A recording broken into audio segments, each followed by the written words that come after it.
Thank you, Madam President. I want to take a few minutes today, despite my hoarse voice, to discuss the fiscal year 2007 spending resolution that we will be debating next week. The operations of the federal government are currently being funded by a temporary spending measure that expires on February the 15th, and the proposed resolution will fund the government for the rest of the year. It's important that we understand how we got to this point. Last year, we did not debate and pass all of our annual spending bills before the November elections. When we came back after the election for the lame duck session, a few of us worked successfully to stop Congress from passing a last-minute, foot-tall omnibus spending bill like this one that would have been filled with thousands of wasteful earmarks. As a result, we passed an earmark-free stopgap spending measure that, if continued, would have saved the American taxpayers some $17 billion. There were several media reports last year that said Republicans were trying to push this debate into the future so Democrats would have to clean up this mess. That may have been true for some, but it was never true for me. My goal has always been to stop wasteful earmarks, and I'm happy to work with members in either party to get that done. That is why I offered to work with the Democratic leader to pass a clean resolution this year that would not contain any new earmarks and that would keep spending at last year's levels. Well, Madam President, while the Democratic leader did not work with me on this measure, I'm pleased to say that it does not contain any new earmarks. Let me say that again so that there won't be any confusion.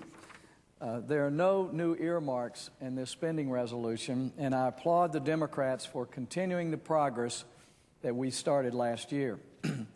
As my colleagues can see, this resolution is only 137 pages. You can compare that to where we were headed before we were able to stop these earmarks. That's a major improvement over the last omnibus spending bill that we passed that has over 1,600 pages. But let me make another point clear, if I could. This resolution does not stop the administration from enacting the hundreds and even thousands of earmarks that are not written into this bill. As my colleagues know, over 95% of all earmarks never show up in our bills, but are buried in hidden committee reports that do not carry the force of law.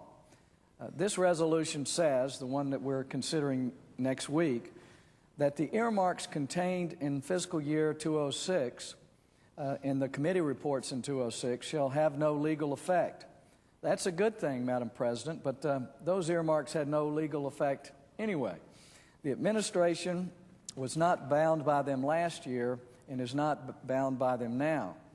Also, this resolution is completely silent with respect to the earmarks in fiscal year 2007 in those committee reports. I'm not sure why these reports were left out of this measure, but it appears to be a glaring mistake.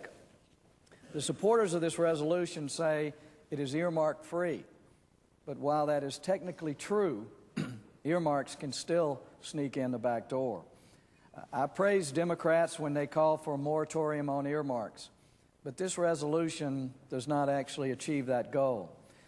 That is why I'm sending a letter to the President today, asking him to do his part by prohibiting anyone in his administration from giving preference to any earmark request that is not legally binding.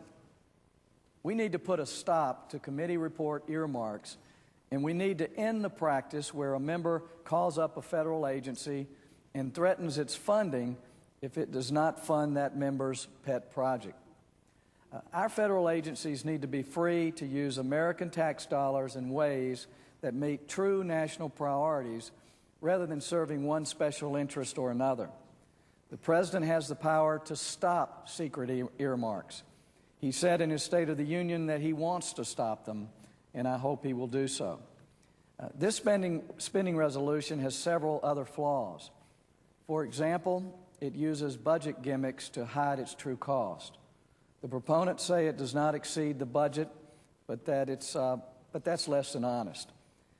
First, it cuts spending on national defense programs with the expectation that funds will be added as emergency spending later this year. This is not the time to cut defense and security spending and add them to social programs. It's not honest to hide spending this way. And second, the resolution also pays for new spending by cutting funding in budget accounts that are already empty. These are phony offsets, and they should not be used.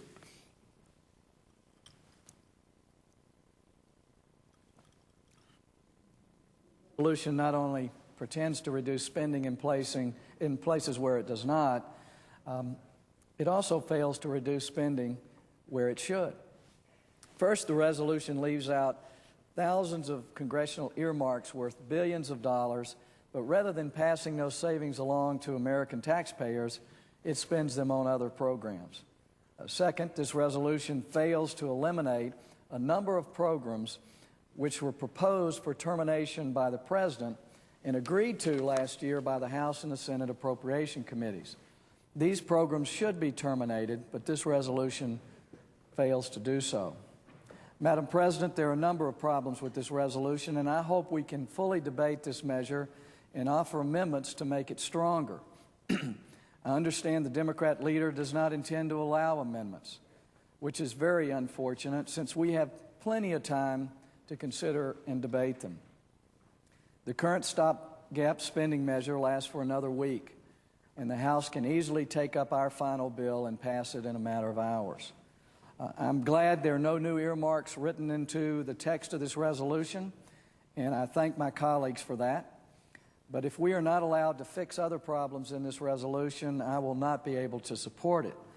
As I'm sure many of my colleagues remember, I came to the floor a few weeks ago and had a spirited and important debate with the Democrat leader on how the Senate will disclose earmarks. We worked through that issue and came to a bipartisan agreement that resulted in earmark disclosure rules that were unanimously approved.